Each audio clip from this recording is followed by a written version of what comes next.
grad school together. We were in college together. And I was a graduate student, and she was an undergraduate, because she's 7 years younger than I am. Which at that time was kind of skeevy, but by the time we got married, she was 27 and I was 34, so it's not so bad. It's like my parents. They're 7 years. Just like your parents? Yeah. In fact, we're often confused for each other. So, I was dating Amy's best friend in college. I was dating one of her best friends. And she was in my thesis project in college. I wrote a musical. So awkward. I wrote a musical, and she was one of the cast members. In fact, it was her first college show. And 2 weeks before the show was supposed to open, my father died very suddenly. He wasn't sick, he just had a heart attack and died. And so we had to postpone the show. And the college where I was going was about 35 minutes away from where I live, where my parents lived. So this is the official cultural moment. Jews bury a body within 24 hours, but then have a mourning period afterwards called sitting Shiva, which is a week long.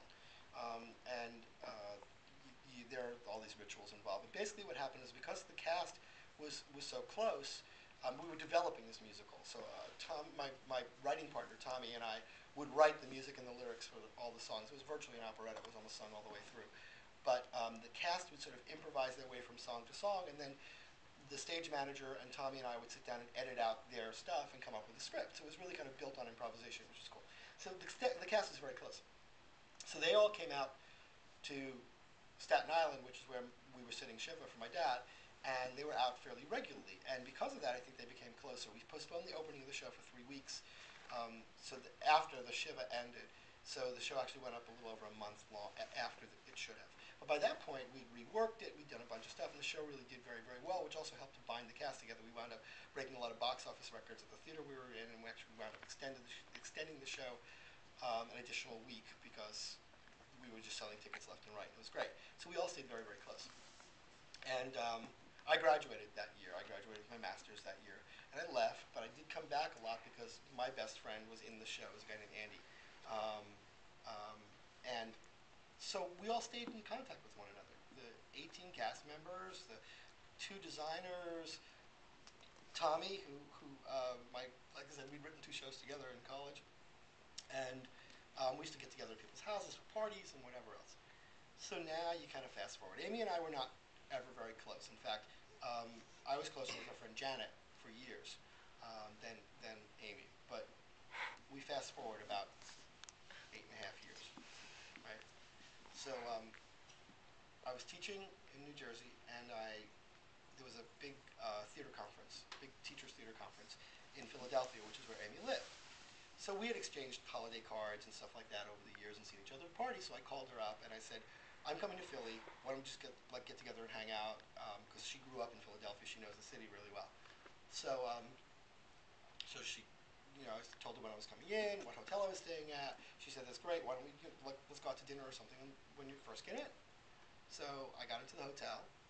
It was probably about a month later. Got into the hotel, called her up, no answer. Called her up, no answer. Called her up, she completely forgot about it. So she had just come back from a full day of work. She was tired, so we put it off. I said, just let me know where I can find something decent to eat within walking distance to the hotel, and we'll meet tomorrow night for dinner. So yeah, she told me the directions how to walk from the hotel to Chinatown. She neglected to tell me I was walking through like the worst neighborhood in Philadelphia. Hookers and drug dealers and everything. I swear to God, it was like taking my life in the hand. So anyway, following night, food, not crack. That's right. Should have told me. So the following night we got together.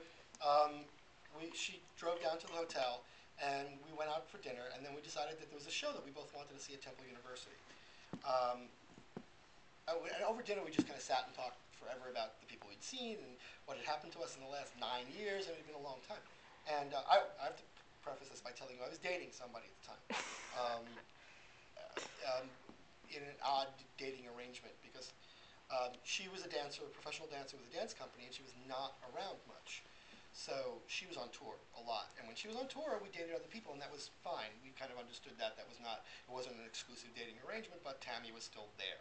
So anyway, Amy and I go out to dinner, hang out, go over to Temple University. And she says, I said I really wanted, we wanted to go see a show called Red Noses by a guy named Peter Barnes. It's a kind of an English comedy about the plague. It's very strange. Anyway, so we got into Temple, and they were sold out. And I said, it's a bummer. Amy said, no. If we're supposed to see the show, we'll see the show. And we were standing in front of the box office, and this old lady came over and said, I have 2 tickets for the show. Would you like them? So we took them. She didn't even charge us for them. She gave it to us. We went in to see the show. It was lovely. It was a really cool show. Love that play. We went back, and then we went back to the hotel and hung out in the bar with all these other teachers, all these other theater teachers, for hours. Like, we closed the bar. And we all made arrangements. I guess it was Friday night. We all made arrangements on Sunday morning after the last event of the conference that we were going to go down to Chinatown and all have dim sum together. So Amy was going to meet us down there. And at this point, she'd befriended a couple of the other teachers.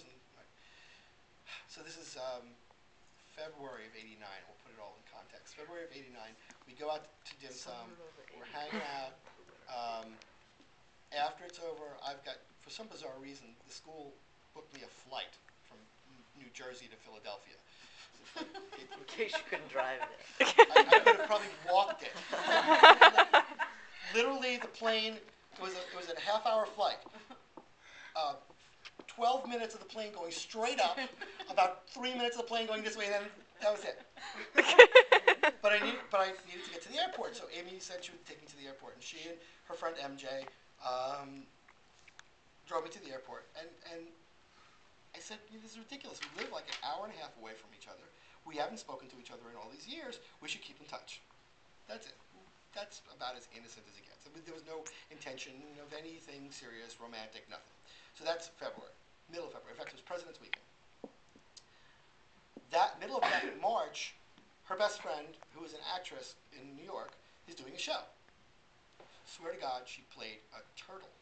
Was it like a talking turtle? Was it like a talking turtle? This is the best story ever. So it's like lamppost with talking turtle. Okay. So wait. So she talking turtle. But Amy calls me up and she says, I want to go see Jeannie in the show. By the way, the person who played the talking turtle, she's the dean of theater at Hofstra University now. So anyway, see, there is hope for all of you. So she. Gotcha.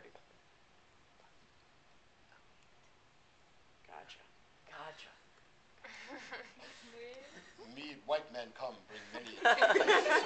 So she called me up. She said, I really want to go see Jeannie in the show. Can I crash on your couch? I said, fine.